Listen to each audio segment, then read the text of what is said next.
खोटाने कासव सोडायचंय पहिलं. कासव सोड चाल. ते ढेपेला चल कुठं चालेल तिला चल. कासव सोडायचं गाडीत नाही. कासवाला हात लावायचा नाही. तुमच्या काही बापाचा माल आहे का कासव घेऊन चालले? सोडू सर, चला सोडू तुमच्या समोर. सोडू तुला लाज आहे का? माऊली तुमच्या समोर. मेलं बिलं सोडू तुमच्या समोर. तू पहिला गेला का रे ते? चला माऊली माऊली. कासव पकडले. कासव या लोकांनी आणि घेऊन चालले. हा यांच्या दिंडीतल्या माणसांनी कासव पकडले आणि घरी घेऊन चाललेत. कुठं विकायला चाललेत, तस्करी करायला चाललेत. कासव सोडायचा पहिले. हो सर, सोडतो. चल त्याला घे. चल दे इकडे.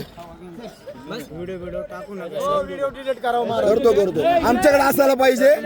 वारी संपेपर्यंत आमच्याकडे असायला पाहिजे. तुम्ही लय वाढीवेत. तुम्ही दोघं लय वाढीवेत. तू सांगतो का मला? बघा याने कासवचं पिल्लू घेतलं, घरी घेऊन चाललाय. त्याला काय अधिकार आहे? त्याला काय अधिकार आहे? वन्यजीव प्राणी आहे, याला अधिकार नाही हात लावायचा. उद्या दादा जगताप साहेब उद्या हरण सापडेल, घेऊन जातील का घरी? याच्या बापाचा माल आहे का?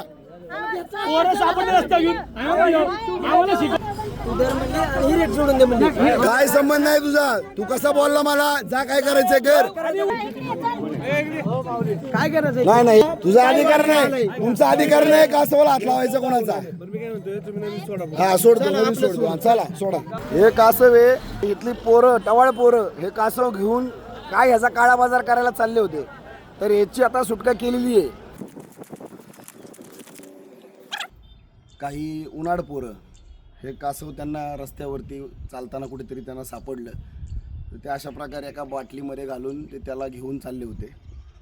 त्याची मागे त्यांचे काय उद्देश होता ते माहीत नाही, पण कुठल्याही वन्यजीवाला घेऊन जाण्याचा, रस्त्यातून उचलून घेऊन जाण्याचा तुम्हाला काही अधिकार नाही.